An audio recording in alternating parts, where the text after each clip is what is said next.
عرب کے اندر سال کے بعد عورتوں کا ایک میلہ لگتا تھا خانہ کعبہ کے پاس، صرف عورتیں اکٹھی ہوتی تھی، میلہ لگا ہوا تھا۔ ایک تورات جاننے والا یہودی عالم بھی آیا ہوا تھا، وہ بیویوں کے مجمع پہ نظر ڈال کے کہنے لگا، بیویوں مرد کا کام تو کوئی نہیں عورتوں کے مجمع میں بات کرنا، لیکن میں تمہیں ایک پیغام دینے لگا ہوں، اللہ کے آخری رسول جو مکے میں پیدا ہونے والے ان کے آنے کا وقت قریب آ گیا ہے، وہ بی بڑی خوش نصیب ہوگی جنہیں ان کی رفاقت ملے گی۔ عورتوں نے جب دیکھا کہ مرد آ گیا عورتوں کے میلے میں تو انہوں نے ڈانٹا جھڑکا، کہا چل اٹھا اپنی کتابیں اور نکل جا۔ حضرت خدیجہ کہتی ہیں باقیوں نے ڈانٹا پر میں نے بات پلے سے باندھ لی، میں نے پلے سے باندھ لی اور میں انتظار کرنے لگی کہ اللہ کرے وہ نصیب میرے ہی ہو، اللہ کرے مقدر میرا ہی کھلے۔ آپ فرماتی میں تسبیح پڑھتی، درود پڑھتی، میں اس زمانے میں جو اللہ کا ذکر جس طرح ہوتا تھا وہ میں شروع کرتی، اور جب فارغ ہوتی تو میں التجا کرتی کہ اللہ میرے نصیبے کھول دے۔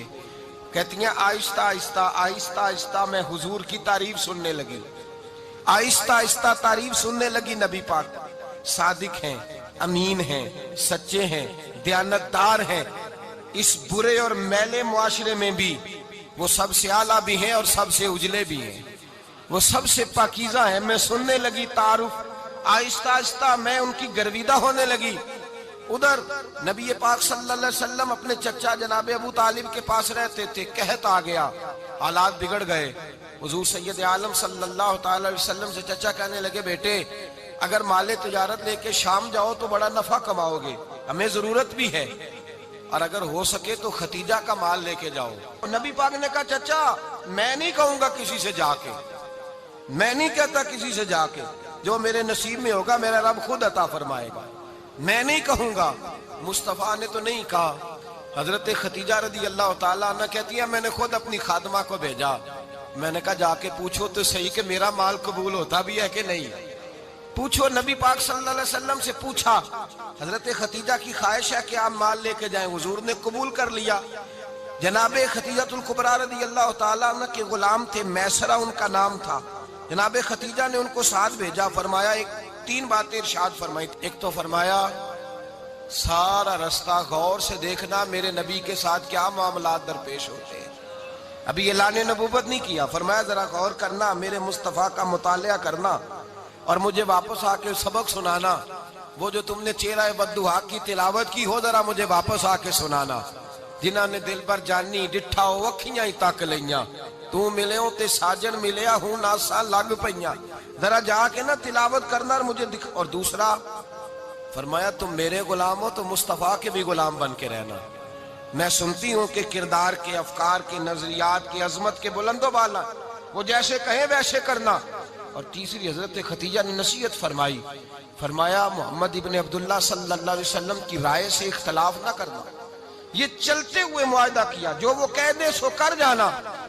غلام کہتے ہیں میں ساتھ گیا، باتیں میں نے سن لی، لیکن جب سفر شروع ہوا نا ابھی چند منزلیں طے ہوئی تھی، میں نے کہا ختیجہ آپ نے کیا نصیحت کرنی تھی، ان کے ساتھ جو رہے گا وہ ان کا غلام ہی بن جائے گا، ان کے ساتھ جو رہے گا تو اجے میرا محبوب نہیں ڈٹھا جن ویک کے چن شرماوے، جے رکھے ہاتھ پھلاں وچ ہاتھ نال پھلا رل جاوے، تے ادھی راتی چن چڑھ جاندے جدوں جلوہ فرماوے۔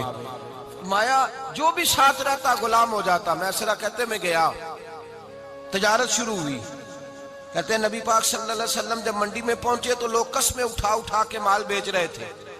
اللہ کے محبوب جب گئے نا تجارت کرنے تو ایک آدمی کہنے لگا چلو معاذ اللہ بتوں کے نام تھے لات و منات، کہنے لگا لات کی، عزا کی، منات کی قسم اٹھاؤ، تو نبی پاک فرمانے لگے ان کی قسم اٹھاؤں جن کا میں نام لینا بھی پسند نہیں کرتا، ابھی اعلان نبوت نہیں کیا۔ اور فرمایا ویسے بھی میں قسم دے کے مال نہیں بیچتا، خریدنا ہے تو خریدو، نہیں خریدنا تو نہ خریدو۔ کہتے ہیں لوگ قسمیں اٹھا اٹھا کے پیچھے جاتے تھے، پر میرے نبی جس سے رخ پھیرتے تھے وہ نبی پاک کے پیچھے ہو جاتا تھا۔ ماتے کئی گنا زیادہ نفع کمایا۔ ہم رستے میں تھے، حضور ایک درخت کے نیچے آرام کرنے لگے، ایک عیسائی راہب غار میں بیٹھا تھا، نکل کے آ گیا، مجھ سے کہنے لگا مجھے وہ جانتا تھا، میں سرا یہ کس کو ساتھ لائے، یہ کون ہے؟ میں نے کہا اہل قریش کے ایک معزز آدمی ہے۔ کہنے لگے یار جس درخت کے نیچے یہ لیٹے ہوئے ہیں یہاں عام آدمی نہیں لیٹ سکتا، یہاں وہی لیٹے گا جو اللہ کا سچا رسول ہوگا۔ یہاں دوسرا کو لیٹ ہی نہیں سکا. یہ رسول ہے، ان کا خیال رکھنا. کاش میں اس وقت تک زندہ رہوں جب یہ نبوت کا اعلان کریں. میسرہ کہتے ہیں میں غلام ہو گیا. نبی پاک صلی اللہ علیہ وسلم کی ادائیں مجھے بھانے لگیں. جب واپسی پہ نکلے تو گرمی بڑی شدید تھی. فرماتے ہیں جب دھوپ تیز ہوتی تو بادل کا سایہ آ کے حضور پہ سایہ کر دیتا. بادل کا ٹکڑا نبی پاک پہ.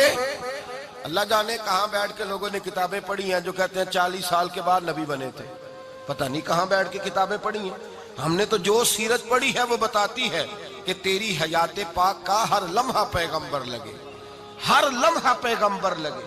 یہاں تو وہ لوگ جو کئی سال پہلے 20 اور 25 سال پہلے حضور سید عالم صلی اللہ علیہ وسلم کی رفاقت میں رہے، وہ اعلان کر لوگ پتہ نہیں کہاں بیٹھ کے کتابیں پڑھتے ہیں، کہاں بیٹھ کے. میرے نبی پاک سے صحابہ نے پوچھا حضور آپ کب نبی تھے؟ فرمایا ابھی آدم کی مٹی گوندی جا رہی تھی، ابھی آدم کی مٹی گوندی جا رہی تھی، میں تب بھی اللہ کا رسول تھا. میرے بھائی نبی رحمت سید عالم صلی اللہ علیہ وسلم کے غلام حضرت ختیجہ کے غلام کہتے ہیں واپس آیا. اور پہلے بھی کئی دفعہ حضرت ختیجہ کا مال گیا تھا، بڑے نفع آئے تھے، پر جو نفع اس سال آیا وہ پہلے کبھی نہیں آیا تھا. کہتے ہیں مجھ سے حضرت ختیجہ کی سہیلی بھی بیٹھی تھی، میں بھی آ گیا. اور جناب ختیجہ کی سہیلی کہنے لگی چل مال کے بارے میں کچھ بتا، کتنا بکا؟ میں نے کہا مال چھوڑو، مصطفیٰ کی سنو. اور پھر کہتی چلو ٹھیک ہے، بادل سایہ کرتا تھا، چلو ٹھیک ہے. تم سے راہب نے پوچھا تھا یہ صحیح ہے، انہوں نے تیری سارے رستے بڑی خدمت کی، تیرا بڑا خیال رکھا، پر یہ بھی بتا تجارت کیسے ہوئی؟ تو میں سرا کہنے لگا زندگی میں نے بھی ساری گزار دی ہے، پر اس رسول کے ساتھ 4 دن ہی گزارے ہیں. حد ہو گئی مجھ سے، اور کچھ نہ پوچھو، اور کچھ نہ پوچھو. آ میرے دل آمنہ کے لال کی باتیں کرے، اور کچھ نہ پوچھو، بس ذکر ان کا چھیڑیے ہر بات پر، اور چھیڑنا شیطان کا عادت کیجئے. بس مجھے حضور کے تذکرے بیان کرنے ہیں، ذکر مصطفیٰ کرنا ہے. حضرت خدیجہ الکبریٰ بڑی متاثر ہوئی. کہتی ہیں مجھے درجنوں لوگوں نے پیغام نکاح دیا تھا، پر میں نے سنی نہیں تھی. میں نے نفیسہ کے ہاتھ پیغام بھیجا. میں نے کہا میری عمر 40 سال ہے، ان کی 25 سال ہے، اور میرا اعمال اور طرح کا ہے.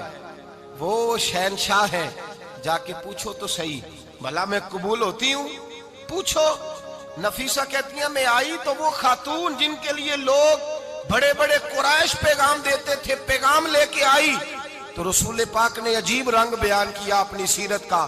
جب میں پہنچی میں نے کہا ختیجہ نکاح کرنا چاہتی ہیں؟ نفیسہ کہتی ہے میرا خیال تھا کہ کوئی اور ہوتا تو کرسی سے اٹھ کھڑا ہوگا، فوراً کہے گا اچھا جلدی کرو بات کرو. جب میں نے آ کے کہا نا حضور ختیجہ نکاح کرنا چاہتی ہے، تو نبی پاک نے میری طرف دیکھا، فرمایا وہ کہتی ہے کہ تم کہتی ہو؟ کہا وہ کہتی ہیں. تو حضور نے فرمایا ٹھہر جاؤ، میں اپنے چچا سے پوچھ کے بتاؤں گا، میں مشورہ کروں گا، میں پوچھ کے بتاؤں گا. آج بچوں کو کچھ سبق بڑے یاد ہیں. کہتے ہیں پسند کی شادی کرنا حضرت صاحب ناجائز ہے، پسند کی شادی کرنا کوئی ناجائز ہے؟ اور میں نے کہا بھائی صرف ایک ہی جائز چیز رہ گئی اور کوئی شے جائز نہیں. یہ ایک ہی جائز چیز ہے جس کا فتویٰ سارے نوجوان پوچھتے پھرتے ہیں، سارے رانجے بنے پھرتے ہیں، مجنو بنے پھرتے ہیں، سارے مئی وال ہو گئے. اللہ پاک کو ہدایت کی توفیق عطا فرمائے. سارے اس بری لت کا شکار ہو گئے. اور بھائی نبی پاک سوائے خدا کے کسی کے پابند نہیں، لیکن میرے مصطفیٰ نے اپنی امت کو یہ درس دیا ہے کہ جو بڑوں کے شفقت کے سائے میں چلتا ہے اللہ اس کی مدد فرمائے.